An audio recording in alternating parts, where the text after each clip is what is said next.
नमस्कार, मैं हूं संजय शर्मा। आप देख रहे हैं 4 PM न्यूज नेटवर्क। दिल्ली देश की राजधानी है और राजधानी का चुनाव 5 फरवरी को है। दिल्ली की खबर देश की खबर बन ही जाती है। साथ ही दिल्ली चुनाव लड़ने वाली तीनों पार्टियां आधिकारिक तौर पर नेशनल पार्टी हैं। इसलिए जरूरी है कि दिल्ली के चुनाव और चुनाव से पहले हो रही राजनीति पर कुछ जरूरी चर्चा आप लोगों से कर ली जाए। फिलहाल दिल्ली में चुनावी रैलियां अपने चरम पर हैं और इंटरनेट नेताओं के बयानों से गर्म है। पिछले 10 सालों से दिल्ली में अरविंद केजरीवाल की आम आदमी पार्टी की सरकार है। 2011 के अन्ना आंदोलन से इस पार्टी का जन्म हुआ। भ्रष्टाचार के मुद्दे को उठाकर केजरीवाल ने न केवल पार्टी बनाई, कुछ ही महीनों में सरकार भी बना ली। राजनीति के जानकार बता सकते हैं कि इतनी तेजी से कभी किसी भी नई पार्टी का सत्ता के गलियारों तक पहुंचना अपने आप में अनोखा है, स्टडी है।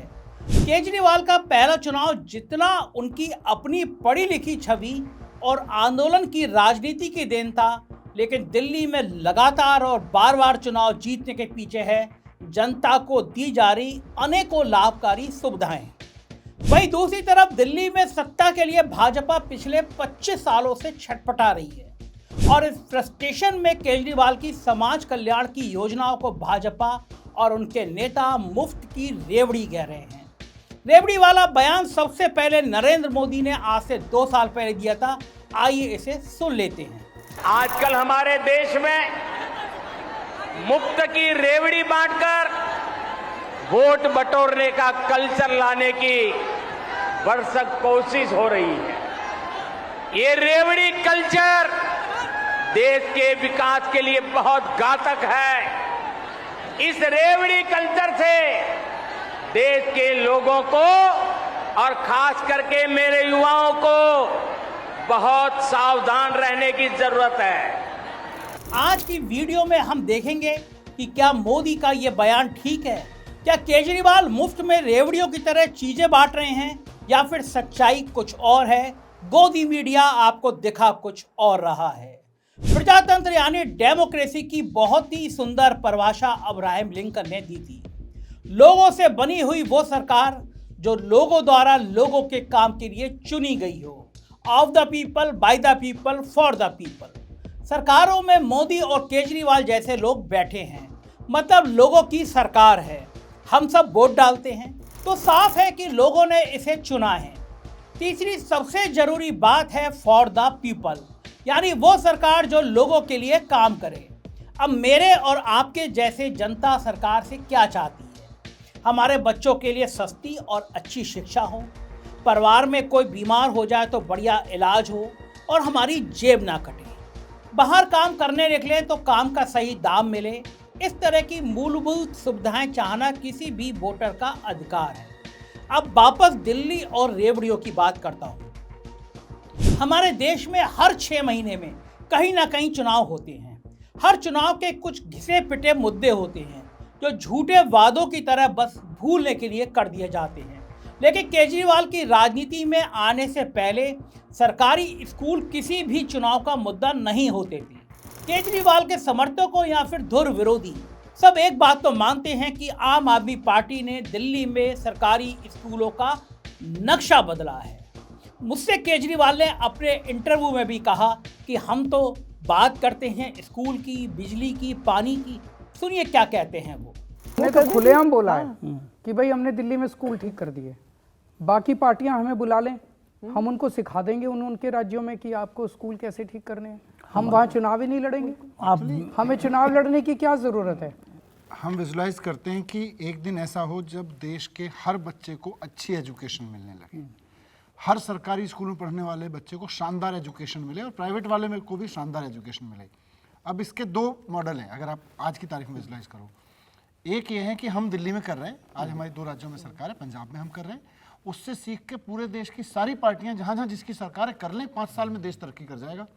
एक मॉडल ये है। दूसरा ये है कि हमने दिल्ली में सरकार बनाई, फिर पंजाब में सरकार बनाई, अब हम देश के अलग अलग राज्यों में जाएं, कभी हमारी कुछ MLA आएंगे, कहीं सरकार बनेगी, फिर एक दिन देश में ऐसा होगा आज से कुछ साल, कुछ दशक बाद कि पूरे देश के सरकारी स्कूल ठीक होंगे। वो लंबा रास्ता है। एक भारतीय होने के नाते मैं अपने साथियों के बारे में भी कह सकता हूँ, हम सब लोग बड़े खुश होंगे कि 5 साल में देश की सारी पार्टियां कह दें भाई सारे स्कूल ठीक करेंगे मिलके। जो होगा हम तो उस राज्य में चुनाव लड़ने भी नहीं जाएंगे। आप ऐसी बातें कह रहे हो जो कभी होगा नहीं, इसलिए आप कह रहे कर हैं। सकते, क्यों नहीं कर सकते? मतलब अपनी सरकार के शुरुआती सालों में केजरीवाल ने स्कूलों के इंफ्रास्ट्रक्चर पर ध्यान दिया। भाजपा ने आरोप लगाया कि स्कूल के कमरे बनाने में भ्रष्टाचार हो रहा है। हालांकि यह आरोप आज तक किसी आधिकारिक पुलिस या कोर्ट इंक्वायरी में नहीं बदल पाए हैं। हो सकता है ये सब आरोप झूठ निकले या हो सकता है भविष्य में सच भी निकल जाए, लेकिन वर्तमान में मेरा सवाल कुछ और है। कम से कम किसी पार्टी ने सरकारी स्कूलों के उद्धार के बारे में सोचा तो सही। 2400 नए कमरे बनाए तो गए जो दिख रहे हैं। आम आदमी पार्टी की सरकार ने 38 स्कूल ऑफ एक्सीलेंस बनाए हैं। ये वो स्कूल है जहां 9वीं और 11वीं में दाखिला होता है। किसी प्राइवेट स्कूल से भी बेहतर तौर पर बच्चे को इंजीनियरिंग और मेडिकल के एग्जाम की तैयारी करवाई जाती है। ये 38 स्कूल कमाल कर रहे हैं। ये पता चलता है स्टूडेंट्स के बीच इनमें एडमिशन लेने के क्रेज को देखकर। इंडियन एक्सप्रेस की ये खबर देखिए। इन स्कूलों में 6000 के आसपास सीटें हैं, लेकिन पिछले साल 1,44,000 बच्चों ने एडमिशन के लिए फॉर्म भरे। बच्चे प्राइवेट स्कूल छोड़कर इनमें आना चाहते हैं और इस क्रेज का कारण साफ है। पूरे देश के लाखों बच्चे IIT का एग्जाम देते हैं और सीटें बस कुछ हजार होती हैं। पिछले साल दिल्ली के सरकारी स्कूल के 158 बच्चों का दाखला IIT में हुआ, जिसके लिए सरकार बधाई का पात्र है। एक तरफ प्राइवेट स्कूलों और कोचिंग में हजारों लाखों रुपए की फीस होती है, जिसने मध्यम वर्ग की भी कमर तोड़ रखी है। दूसरी तरफ इन स्कूलों की मुफ्त शिक्षा, जहां से एक गरीब का बच्चा भी अपना भविष्य बदल सकता है। अब ये क्या मुफ्त की रेवड़ी है? मोदी जी बताइए, क्या आपको अब भी लगता है कि यह मुफ्त की रेवड़ी है? सोचिए, एक गरीब आदमी भी जो सामान खरीदता है उस पर टैक्स देता है, लेकिन उसके बदले में उसे क्या मिलता है? कुछ नहीं मिलता। लेकिन अगर उसका बेटा या बेटी झुग्गी में रहकर IIT जाने का सपना देख सकते हैं तो ये मुफ्त की रेवड़ी नहीं है, बिल्कुल नहीं है। ये वो काम है जो हर सरकार की सबसे पहली प्राथमिकता होनी चाहिए थी। इसी तरह स्वास्थ्य की बात करते हैं। केजरीवाल सरकार ने पूरी दिल्ली में 150 से ज़्यादा मोहल्ला क्लिनिक बनवाए हैं। इकोनॉमिक एंड पॉलिटिकल वीकली देश की सबसे प्रतिष्ठित सामाजिक रिसर्च की पत्रिका है। उसमें छपा यह रिसर्च का लेख देखिए। ये पाया गया कि मोहल्ला क्लिनिक का घर के नज़दीक होने से आम लोगों और ख़ास तौर पर महिलाओं के लिए बेसिक स्वास्थ्य सेवा लेना आसान हो गई है। मोहल्ला क्लिनिक के कामकाज पर भी विरोधी पक्ष सवाल उठाते रहते हैं, जैसे कि इसमें अल्ट्रासाउंड या ब्लड टेस्टिंग जैसी कोई बड़ी सुविधा नहीं है। ठीक है, इम्प्रूवमेंट की हमेशा ज़रूरत होती है और होनी भी चाहिए, मगर जहाँ कुछ नहीं था वहाँ बहुत कुछ है। इस बात का क्रेडिट अगर केजरीवाल ले रहे हैं तो ये गलत तो नहीं है। छोटी बीमारी का इलाज अगर आपके पड़ोस में हो रहा है और बीमारी के बढ़ जाने के पहले अगर कोई डॉक्टर आपको चेता देता है तो ये अपने आप में एक बड़ा काम है, खासकर उन गरीबों के लिए जिनके कुपोषण, मासिक धर्म, बच्चों के टीके लगवाने की बेसिक जानकारी भी नहीं है। घर के आसपास बेसिक स्वास्थ्य सेवा होना मुफ्त की रेवड़ी नहीं, हर नागरिक का फंडामेंटल राइट है जो सरकार नहीं देती है। 2023 के मुकाबले 2024 में मोहल्ला क्लिनिक में 28% कम लोग आए। दवाइयों की कमी एक बड़ी वजह बनी, लेकिन 28% कम होने के बावजूद ये संख्या 1,39,00,000 थी। सोचिए, 1.5 करोड़ के आसपास मोहल्लों में मोहल्ला क्लिनिक ने अपना रोल निभाया। दिल्ली की आबादी 3 करोड़ के आसपास है, यानी आधी से ज़्यादा जनता को मदद मिली। अब अगर दवाई कम पड़ रही है या कोई सुविधा बढ़ाने की जरूरत है तो दिल्ली की जनता को पूरा अधिकार है कि वो स्कूलों, अस्पतालों और मोहल्ला क्लिनिकों का कामकाज को लेकर दिल्ली सरकार को हरदम टाइट रखे। कुछ भी कम पेशी है तो सवाल उठाए, जम के उठाए, दमदारी से उठाए। लेकिन चुनावों के वक्त विरोधियों का ये कहना कि ये अच्छी शिक्षा या मुफ्त इलाज रेवड़ी है, मुफ्तखोरी है, यह केजरीवाल का अपमान हो ना हो, जनता का अपमान जरूर है। आगे बढ़ते हैं। 2 स्कीम और ऐसी हैं जो केजरीवाल सरकार दिल्ली की जनता के लिए लेकर आए हैं।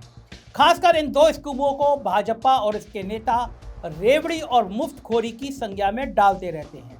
पहली स्कीम है महिलाओं के लिए बस में फ्री यात्रा, जो केजरीवाल सरकार 2019 में लेकर आई। किसी ने कहा कि महिला ही क्यों, पुरुषों ने क्या बिगाड़ा है।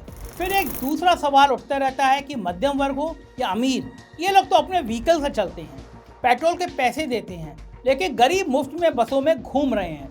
केजरीवाल तो सब कुछ बस गरीबों में बांट रहे हैं, वगैरह वगैरह। देखिए, अब इस स्कीम को 4 साल पूरे हो चुके हैं। दिल्ली में लाखों महिलाएं बसों से सफर करती हैं, तो कोई स्कीम जो लाखों लोगों के लिए है, क्या उससे सामाजिक तौर पर कोई पॉजिटिव बदलाव आया या नहीं?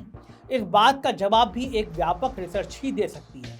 और ऐसा एक रिसर्च पिछले साल अक्टूबर में ग्रीन पीस नाम की संस्था ने किया। इस रिसर्च में पाया गया कि 67%, 67% महिलाओं ने फ्री बस यात्रा करके 1000 रुपये से ज़्यादा हर महीने बचाए। और ये पैसा उन्होंने शराब पीने या जुआ खेलने पर नहीं उड़ाया, वापस देश की इकोनॉमी में लगा। कैसे, मैं बताता हूँ। 50% से ज़्यादा पैसा घर के खर्चे में गया, बाकी स्वास्थ्य और इमरजेंसी के कामों में लगाया गया। और सिर्फ गरीब महिला ही नहीं, मध्यम वर्ग की महिला भी बसों में चलने लगी। 25% ज़्यादा औरतों ने बस में सफ़र करना शुरू कर दिया। दिल्ली में 1 करोड़ के आसपास महिलाएं हैं और 3 साल में 100 करोड़ पिंक टिकट काटे गए। इससे पता चलता है कि दिल्ली की ज़्यादातर महिलाएं बस के सफ़र का इस्तेमाल कर रही हैं। इस बढ़ती संख्या का एक सीधा लाभ महिला सुरक्षा की तरफ भी जाता है। मान लीजिए, एक तरफ रात के 8 बजे बस में केवल 1 महिला है और वही फ्री टिकट के चलते दूसरी तरफ बस में 5 महिलाएं हैं, तो खुद सोचिए कौन सी स्थिति में महिला ज़्यादा सुरक्षित रहेगी। लेकिन एक सवाल फिर भी अपनी जगह खड़ा है, बस में महिलाओं की टिकट नहीं है, इस वजह से डीटीसी नुकसान में चल रही है। ये बात सच तो है, लेकिन पूरा सच नहीं है। पिछले साल डीटीसी ने 3000 करोड़ का नुकसान उठाया, लेकिन इसकी सबसे बड़ी वजह औरतों को फ्री टिकट देना नहीं था। गैस के बढ़ते दाम 2009 से टिकटों के दाम किसी भी के लिए भी ना बढ़ना, पुरानी बसों का रखरखाव भी, ये 3 बड़ी वजह हैं। और ये केजरीवाल सरकार के राज में डीटीसी नुकसान में नहीं आई, हमेशा से नुकसान में रही है। जिस तरह शुरू होने के 23 साल बाद भी दिल्ली मेट्रो नुकसान में है। जी हाँ, सही सुना आपने। जिस दिल्ली में मेट्रो में अमीर गरीब हर कोई सफ़र करता है, वो ऑपरेशन लेवल पर तो प्रॉफिट में है, लेकिन सब मिलाकर नेट लॉस में है और हमेशा रहेगी। ये मैं नहीं कह रहा, दिल्ली मेट्रो के एमडी विकास कुमार ने अखबार को दिए इंटरव्यू में ये बात मानी। उन्होंने कहा कि दिल्ली मेट्रो तो क्या, दुनिया की कोई भी मेट्रो नेट प्रॉफिट में नहीं चलती और ना कभी चलेगी, क्योंकि पब्लिक ट्रांसपोर्ट पैसा बनाने की कंपनी नहीं है, बल्कि आम जनता को सुविधा देने और पर्यावरण को बचाने के लिए होती है। कोई भी लोकतांत्रिक सरकार किसी प्राइवेट कंपनी से अलग होती है। सरकार अलग होती है, बिजनेसमैन नहीं होती है। कंपनी हर हालत में मुनाफा चाहती है, चाहे उसके लिए वो लोगों को नौकरी से निकाल दे, लेकिन चुनी हुई सरकार ऐसा नहीं करती है। उसे बड़ी तस्वीर देखनी पड़ती है, जैसे भले ही मेट्रो और बसों से मुनाफा ना हो, मगर उन्हें बंद नहीं किया जा सकता, क्योंकि वो रोज लाखों लोगों को समय से और सस्ते दामों पर यात्रा कराती है। अगर मेट्रो से यात्रा ना हो, बसें ना हो और सबको सड़कों पर अपने व्हीकल से चलना पड़े, तो सड़कों पर परमानेंट जाम लग जाएगा और जिनके पास अपना व्हीकल नहीं है वो कहीं भी पहुंच नहीं पाएंगे। और इससे दूसरी सुख सुविधाओं के दाम बढ़ जाएंगे, जिसका असर सब पर पड़ेगा। उदाहरण से समझाता हूँ। आज दिल्ली के घर में झाड़ू बर्तन करने वाली कोई महिला एवरेज 2000 रुपये महीना लेती है और 3000 नहीं लेती। तो इसकी वजह है कि वो अपनी कॉलोनी से आपके घर तक बस में बिना पैसा दिए आ रही है। तो सरकार ने उससे टिकट के रूप में जो 1000 नहीं लिए, वो उसकी भी बचत है और उस मिडिल क्लास घर की भी, जहां वो काम करने आती है। वेलफेयर स्टेट किसी दुकान की तरह नहीं चलता, जहां 10 का सामान खरीदा और 12 रुपये में बेच दिया। सरकार सिगरेट, शराब जैसी चीज़ों से ज़्यादा टैक्स कमाएगी और स्वास्थ्य, शिक्षा, बस यात्रा जैसी चीज़ों में लगा देगी, ताकि कम और गैर जरूरी चीज़ों पर ज़्यादा से ज़्यादा टैक्स लगाया जाए और ज़्यादा से ज़्यादा जनता को मूलभूत सुविधाएं कम से कम दामों में दी जाए। इसी तरह दूसरी स्कीम है बिजली सब्सिडी। दिल्ली में 200 यूनिट तक बिल नहीं है, लेकिन 200 से ऊपर होते ही सारी यूनिट्स का बिल भरना पड़ेगा। इसी बिल से 400 यूनिट तक 50% छूट है, जो ज़्यादा से ज़्यादा 800 रुपये हो सकती है। इस स्कीम की भी आलोचना हुई, इसे भी रेवड़ी बोला गया। इसलिए 2023 में केजरीवाल ने घोषणा की, जो सब्सिडी चाहते हैं वो फॉर्म भरकर दे दें। जो फॉर्म नहीं भरेंगे उनको कभी नहीं मिलेगी। 51 लाख परिवारों ने फॉर्म भर दिए। एक परिवार में अगर 5 सदस्य मान लें तो तकरीबन दिल्ली में रहने वाली सारी जनता ने सब्सिडी का ऑप्शन चुन लिया। कुछ अंधभक्त ऐसे भी हैं जो सब्सिडी लेकर कहते हैं कि सबको मिल रही है तो हम क्यों ना लें। ये बात कुछ समझ नहीं आती। अगर मोदी की बात से सहमत है तो मोदी की बात पर चलो, मगर खुद ही मोदी अपनी बात पर नहीं चलते। केजरीवाल की योजनाओं को मुफ्त में रेवड़ी बताते हैं और मध्य प्रदेश में भाजपा लाडली बहन योजना के दम पर चुनाव जीत जाती है। इस योजना के तहत हर महिला के खाते में 1000 रुपये हर महीने डाले जाते हैं। और फिर ऐसी योजना महाराष्ट्र में भाजपा ने लेकर आई जिसका नाम रखा गया लाडली बहना योजना।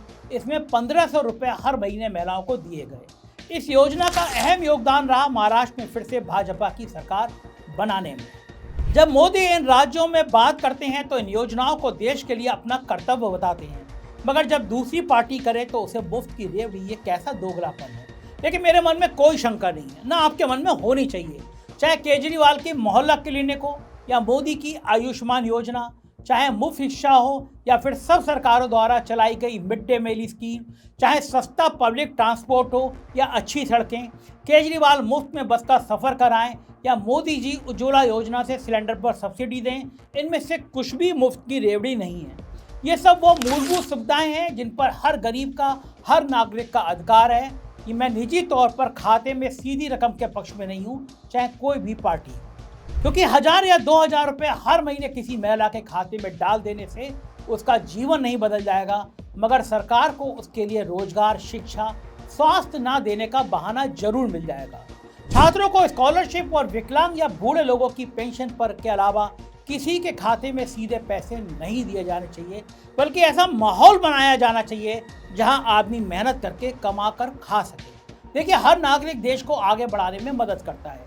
मिडिल क्लास इनकम टैक्स देता है तो गरीब आदमी भी हर सामान पर टैक्स देता है, और खासकर भारत का गरीब आदमी का योगदान और बड़ा है। वो मिडिल क्लास और अमीर की बहुत सस्ती मजदूरी भी देता है, उनको बहुत सस्ती मजदूरी देता है। पश्चिम के देश में रहने वाले सब भारतीयों का सबसे बड़ा रोना यही है कि वहाँ हर काम खुद करना पड़ता है। 1000 रुपये महीने में बर्तन वाली वहाँ नहीं मिलती। बटन दबाते ही गरीब आदमी ब्लिंकिट से सामान लेकर नहीं आता। 10-12 हज़ार रुपये महीने की पगार लेकर दिन रात जोमेटो और स्विगी पर आपका खाना ढोने वाला गरीब आदमी भारत में ही है। और जो वो गरीब आदमी आपको इतनी सुविधा दे रहा है तो उसकी बेटी अच्छे सरकारी स्कूल में पढ़ ले या उसकी बीवी अपने काम पर बस में पैसे दिए बिना चली जाए, तो ऐसी थोड़ी सी सुविधा पर नाराज मत होइए। इन्हें मुफ्त की रेवड़ी मत कहिए, मोदी जी मत कहिए, बल्कि मोदी सरकार से असली मुफ्त की रेवड़ियों के बारे में सवाल पूछिए। मैं बताता हूं कि मुफ्त की रेवड़ी क्या है। 2020 में बड़ी कंपनियों पर लगने वाला कारपोरेट टैक्स 30% से घटाकर 22% कर दिया गया। इससे सरकार को सालाना 1 लाख करोड़ का नुकसान हुआ। ये सरकारी आंकड़े हैं, फाइनेंस मिनिस्ट्री ने संसद में बयान दिया है। ये है मुफ्त की असली रेवड़ी। इस टैक्स घटाने का मकसद था कि प्राइवेट कंपनी में काम करने वाले आम आदमी की तनख्वाह बढ़ सके, मगर तनख्वाह बढ़ी किसकी? केवल कंपनी के मालिकों की। कंपनियों का मुनाफा पिछले 15 साल का रिकॉर्ड तोड़ रहा है, लेकिन काम करने वाले लोगों की तनख्वाह नहीं बढ़ रही है। और ऊपर से यही मालिक लोग बयान देते रहते हैं, हफ्ते में 70 घंटे काम करो, 90 घंटे काम करो। कारपोरेट टैक्स में छूट जैसी रेवड़ी से अमीर आदमी और अमीर होता जा रहा है, और गरीब को तो छोड़िए, मिडिल क्लास आदमी वापस गरीबी की तरफ बढ़ रहा है। इनकम की असमानता ने सारे रिकॉर्ड तोड़ दिए हैं। ऊपर के 1% लोगों के पास देश का 40% पैसा है, और ये पैसा क्या सिर्फ मेहनत से कमा रहे हैं? जी नहीं, ऐसा बिल्कुल नहीं है। सरकार इन्हें सच में मुफ्त की रेवड़ी बांट रही है। इसी महीने अंबानी की रिलायंस को महाराष्ट्र की भाजपा सरकार ने नवी मुंबई इलाके में जमीन बेची है। ये जमीन नवी मुंबई एयरपोर्ट के पास है। 5286 एकड़ की ये प्राइम जमीन रिलायंस ने 2200 करोड़ रुपए में खरीदी। अगर गणित लगाएं तो 1 एकड़ जमीन की कीमत लगभग 42 लाख रुपए आती है। 42 लाख रुपए में आप मुंबई के किसी भी इलाके में एक कमरे का मकान नहीं खरीद सकते जो 50 गज में बनता है, लेकिन रिलायंस को इस भाव में 1 एकड़ यानी लगभग 5000 गज जगह मिल सकती है। गोदी मीडिया का मुंह बंद रहेगा क्योंकि अंबानी का चैनल दिन रात नफरत की दुकान चलाता है।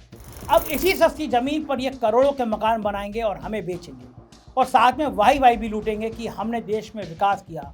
लेकिन कौड़ियों के भाव में बांटी जा रही जमीन को मुफ्त की रेवड़ी कोई अखबार या टीवी चैनल नहीं कह रहा।